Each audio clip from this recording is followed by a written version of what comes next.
You are probably seeing the same Sturgis clips as everyone else right now.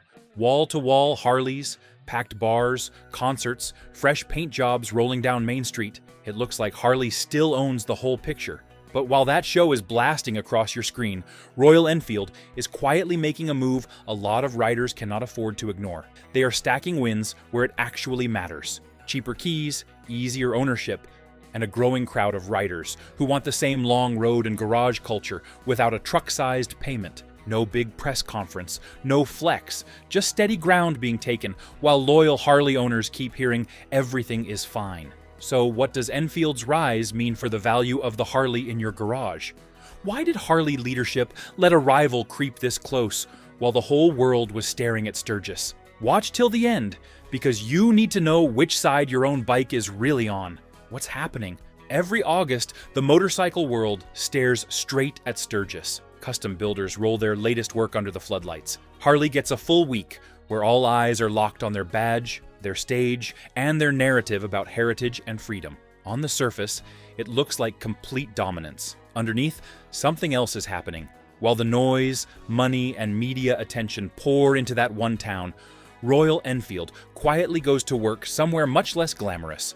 The dealer floor and the monthly sales sheet. They are not chasing the main stage. They are targeting the rider who likes the culture, loves the idea of a long road, but looks at the modern Harley price tag and feels a knot in the gut. That rider still walks into dealerships, still scrolls classifieds, still wants a bike that feels real without a payment that looks like a truck loan. Harley spends millions feeding one giant week of glory.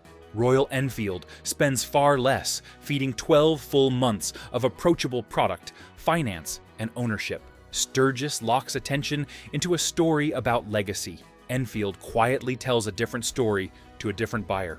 You can have the look, the sound, and the miles without handing over the rest of your retirement. When the tents come down and the trailers leave, that quiet story is the one that shows up in the numbers. The gap does not open at the rally gates. It opens at the moment a rider compares what he wants to what he can realistically afford. While the world is staring at burnouts and stage lights, Royal Enfield is staring at the sticker and asking, what number actually makes a rider say yes? That is where the silent encirclement really starts, and it begins with the most basic thing on any sales sheet, the price printed on the tag. Sticker shock. Talk to multi-brand dealers off the record, and they describe the same scene again and again. A rider walks in wearing a Harley cap, maybe with a back patch from a rally trip years ago. He heads straight for the Harley row first. He throws a leg over a big touring rig, feels right at home, and you can see the history all over his face. Then, he asks the question that actually decides the future. What is it out the door? That number lands hard. Taxes, fees, dealer add-ons, maybe a little discount if they want to move inventory. Even with everything shaved down, the payment looks more like a car than a toy. At that moment, a good salesperson does not argue. They just say, let's have you sit on something else. The rider walks over to a Royal Enfield twin. Smaller hit on the wallet. Smaller risk if things go sideways with health or income in a couple of years. The mood changes from, I wish I could, to, maybe I can. First-time buyers and budget-conscious riders do not live in the fantasy numbers that marketing departments love. They live in monthly bills, property taxes, medical costs, and whatever is happening with groceries and fuel. For them, a motorcycle is not a status symbol. It is a reward, a release valve, sometimes a last big treat before full retirement settles in. Royal Enfield's pricing strategy respects that reality. They present a machine that feels like a proper motorcycle, not an appliance, at a level where a rider can pull the trigger without calling a family meeting. Once that first purchase is made, the question changes. It is no longer, can I afford to buy it? It becomes, can I afford to keep it running? That next layer of economics is exactly where Enfield pushes the wedge in deeper. If you want more straight talk on what is really happening to Harley, Royal Enfield, and the bikes in your garage, hit like, subscribe to the channel, and tell us your own miles and stories in the comments below today. Ownership economics. Riders who have been around the block do not just count the purchase price. They count the whole picture. Insurance, parts, scheduled service, and the surprise failures that always seem to land at the worst possible moment. That is where brands either feel like partners or parasites. Royal Enfield has built a business on staying on the partner side of that line. Their machines are simple enough that most shops can handle them, without exotic tools or hours of guesswork. Scheduled service is straightforward and, more importantly, predictable. Insurance companies look at realistic power, sensible replacement values, and a buyer profile that does not scream pure risk. The end result is a package that feels manageable, not cheap in the sense of throwaway, but honest in the sense that a retired welder or truck driver can plan for it without sweating every bill. Set that next to the cost structure of many modern Harley models. Taller purchase price, higher replacement value, more complex systems, and parts that carry brand premiums. Insurance quotes reflect that, so do service invoices. A big Harley in the garage is still a point of pride. But the pride comes with a heavier monthly shadow. When something big fails outside of warranty, the decision often becomes emotional as much as financial. Do I love this bike enough to swallow this hit? With an Enfield, repairs feel manageable, not catastrophic. So riders say yes to more trips, stretch for another state line, stack miles, and build a deeper bond with the bike. From there, the only question left is whether that practical base can grow into a culture strong enough to stand beside Harley's century of rallies and lore. Enfield's answer is to skip the giant spotlight and light a lot of smaller fires instead. Culture without the circus. Royal Enfield knows they will never out Sturgis Harley, so they do not try. Instead, they layer smaller, repeatable events that fit normal lives. One ride is the best example. Riders in different states and different countries roll out on the same day, from dealerships, independent shops, and club parking lots. There is no single main stage, no corporate announcer, no headliner band. The connection comes from knowing thousands of other Enfield riders are out on the road at the same time, sharing the same simple ritual. Then you have regional gatherings like Motoverse and the big Himalayan runs. They mix music, camping, local food, dirt under the boots, and a lot of mid-priced machines parked side by side. The people who show up are not there to flex a finance contract. They are there to ride, to wrench a little, to swap road stories, and to feel like they are part of something that fits their budget and their backs. The atmosphere is lighter. The stakes feel lower. The sense of belonging, for many, is just as real. The quiet threat is not that Royal Enfield will replace Harley's legend. It is that, while everyone is watching the legend perform, a new base of riders is forming their own stories, patches, and memories under a different flag, and they are doing it in a way that the average rider can actually afford to join. Rally lights, blind spots. Every year, you can set your watch by it. Sturgis rolls around, and the entire V-twin universe points its cameras at South Dakota. Major outlets run Harley shots at the top of every recap. Dealer newsletters talk rallies, not balance sheets. Social feeds fill with burnout clips, tank views, and bar crowds under Harley banners. For one loud slice of the calendar, it looks like Harley still owns the road without question. That concentrated attention comes with a quiet cost. When every outlet is chasing the same angle, nobody is watching the corners. New model reveals get judged by paint and pipes, not by what they really signal about strategy. Pricing talk gets buried under rally discounts. Dealer stocking decisions hide behind event traffic. Royal Enfield is happy to let that happen. While Harley grabs the national stage, Enfield studies what is not being said, and where dealers feel pressure the minute the tents come down. Those missing names do not stand on a stage. They show up in sales reports, trade values, and inventory turn. That is where the real gaps start to show in hard numbers. When your riders age out, look at who is riding most of those big Harley tourers through Sturgis. Gray beards, weathered hands, stories about runs that go back to the 1970s and 1980s. That loyalty built the brand into a legend, no question. The problem is simple biology. Those riders are not getting younger, and new riders are not replacing them at the same rate. Dealers feel it in the showroom. The couple who bought a big dresser in their 40s is walking in 20 or 30 years later, looking at trikes or talking about selling the last bike outright. Knees hurt, backs ache. Some are on blood thinners or other meds that make heavy bikes a real risk. They still love the sound and the feeling, but their bodies are voting against another 800-pound machine in the driveway. When that generation starts hanging up the keys, the used market gets flooded. You only have to follow that curve a few more years down the road to see the danger. If your main customers are getting older and their kids are not interested, the question becomes why leadership did not wrestle with this sooner. Boardroom versus real riders. Corporate behavior tells you what a company really believes. In Harley's case, the moves from the top floor have often chased comfort instead of confronting reality. Leadership changes came with polished statements about focus and premium strategy.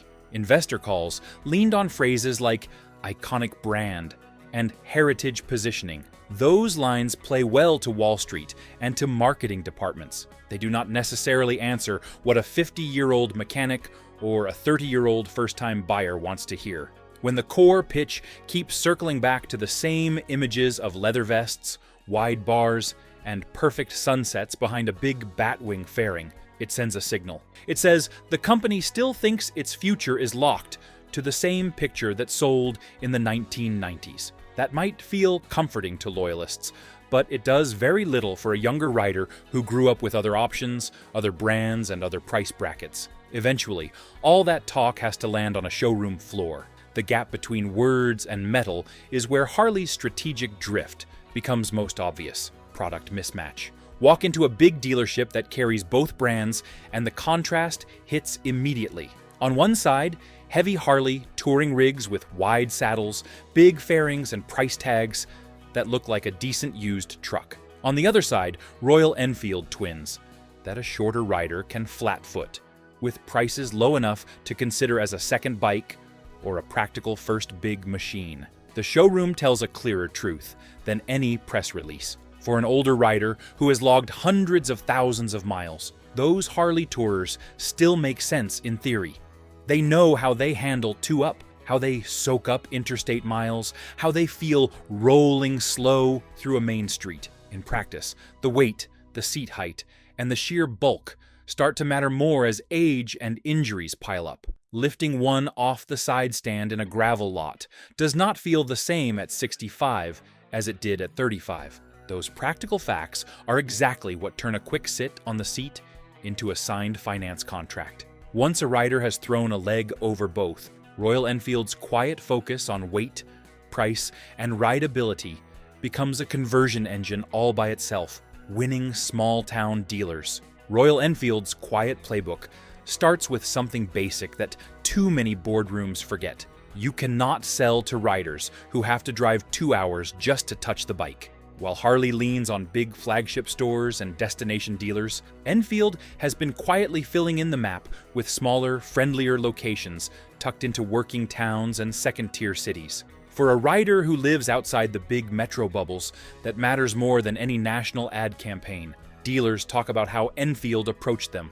Instead of marching in with huge image requirements and gold-plated build-outs, they came with realistic square footage expectations and margins that make sense for a family-owned shop. A Royal Enfield corner can live inside a mixed brand store that already sells parts, does inspection stickers, and knows everyone's first name.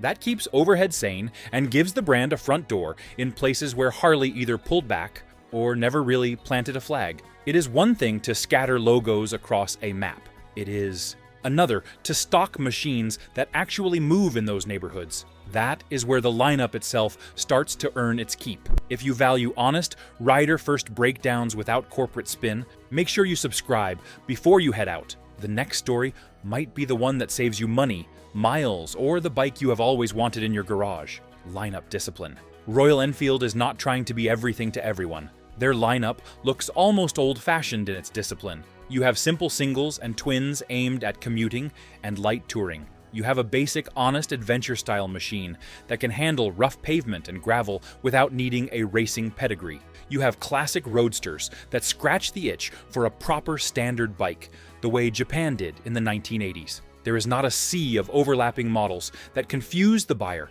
and clog the floor. That restraint is strategic. Each model has a clear job. One gets you to work and back with good fuel use and an easy seat. Another takes you on weekend trips without needing a trailer. Another offers a basic canvas for mild customization. For a rider who does not live on spec sheets, that clarity matters. They do not have to decode 20 trims and 15 packages. They point at a bike and say, that is the one that fits what I actually do. Once that core lineup is in place, another layer kicks in. The machine has to look right the first time a rider sees it in person or in a photo. Looks right, feels right. Royal Enfield understood early that their bikes needed to do two jobs at once. They had to feel right when you swing a leg over, and they had to look right when someone posts a photo on social media. That meant leaning into classic shapes, round headlights, simple tanks, and paint that reads well on camera without looking cheap in real life. These machines are not trying to be futuristic. They are trying to look timeless in a way that flatters both the bike and the rider. Ergonomics follow the same principle. Seat heights stay manageable. Bars sit where normal shoulders can live all day. Pegs are placed so that older knees do not scream after 20 minutes. When a rider throws a leg over an Enfield, they often feel at home fast, even if they have not ridden one before. There is no sense that the bike is trying to prove something by stretching you out or folding you up just to look aggressive in a brochure. Once a bike photographs well and fits real bodies, riders start to imagine making it their own. That is the moment when the aftermarket steps through the door. Custom on a budget, Royal Enfield's final quiet weapon is what happens after the sale. They have made it easy for small shops and home builders to add their own flavor without turning the invoice into a horror show. Crash bars, seats, racks, slip-ons, soft luggage, small fairings, and lighting upgrades are all priced at levels that a working rider can justify. You do not have to dump thousands just to stop the bike from looking stock. Independent shops love that. They can bolt on a few key parts, roll the bike out front, and show customers a tastefully customized Enfield that still sits at a reasonable total price. A mild build might add $1,000 or $2,000 to the ticket, not push it into luxury territory. That keeps the door open for riders who want a bit of individuality without paying full custom shop rates. For older riders used to fabricating their own brackets and hunting swap meets, this new ecosystem feels like the best of both worlds. For Harley, that raises a hard strategic question. In a world where Enfield has nailed local access, sane pricing, real-world ergonomics, and affordable customization, the old playbook of big chrome, big stages, and big payments starts to look a lot less certain as a long-term answer. Price pressure and repositioning. When a quiet player like Royal Enfield starts moving real units, the rest of the industry does not ignore it. The first ripple is always price pressure. Dealers carrying other mid-sized brands have started whispering about having to sharpen pencils on their tags, just to keep riders from drifting toward Enfield twins. A rider who can walk across the showroom and save thousands for a similar feeling ride puts every other price list under a harsh spotlight. Mid-tier manufacturers face two choices. Either they drop pricing closer to Enfield territory and accept slimmer margins, or they climb the ladder and try to sell an even more premium story. Some have chosen to double down on tech and luxury, trying to justify higher figures with gadgets, screens, and comfort features. Others test lower-cost sublines dressed in simpler trim, hoping riders will not notice the shortcuts. Those moves show up in quiet model launches, surprise rebates, and seasonal inventory events that used to be rare. Every one of those reactions is a tell. They show which companies plan to fight for the middle ground and which intend to retreat to a smaller, richer island of high-end buyers. Once you grasp that split, another layer comes into view. Those sales decisions do not just affect spreadsheets, they bleed into local politics and hometown power. Milwaukee turf. Harley is not just a brand in Milwaukee, it is a civic symbol. For generations, the factories, offices, and museums tied to that name have been wrapped into the city's identity.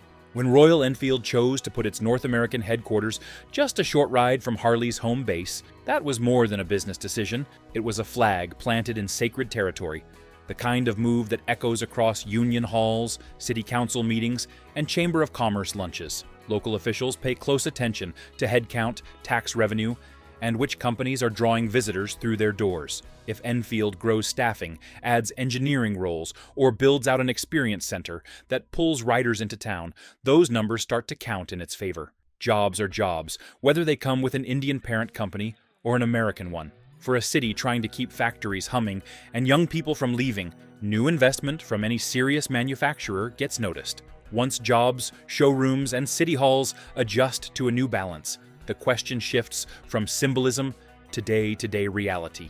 Who actually benefits when more riders can afford to join the scene at all? Who gains locally?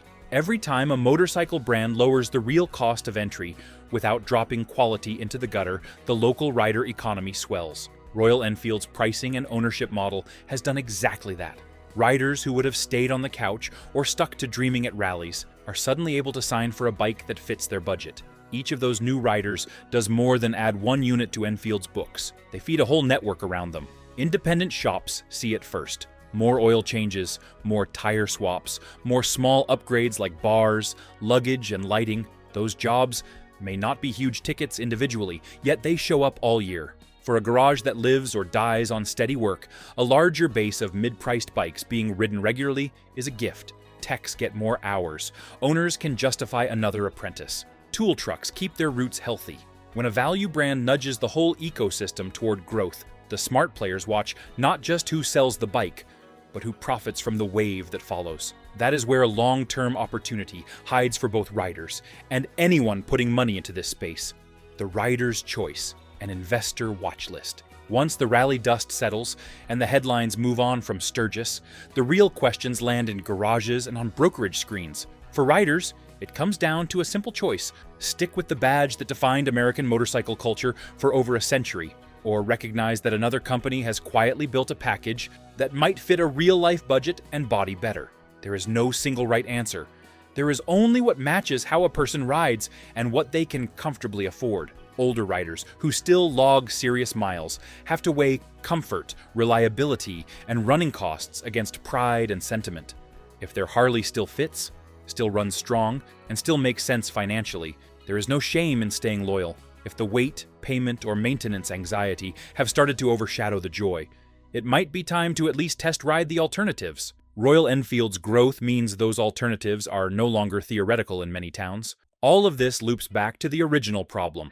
During Harley's brightest spotlight moments, the quiet moves from Royal Enfield and other value-focused players do not show up on the main stage. They show up in the background, in financing offices, in insurance quotes, and in the steady hum of everyday rides far from the rally cameras. For riders who care about the future of their hobby, and for investors who care about the future of their capital, ignoring that silent encirclement would be the real blind spot. If you are still here, you are exactly the kind of rider this stuff hits hardest. I want to hear what you are seeing on the ground. Are Royal Enfields starting to show up at your local spots? Or is it still nothing but Harleys at the diner and the dealership? Have you cross-shopped them yourself? Or are you all in on the bar and shield? Drop your miles, your bikes, and your take in the comments. Hit like if this helped, and subscribe so you do not miss the next breakdown.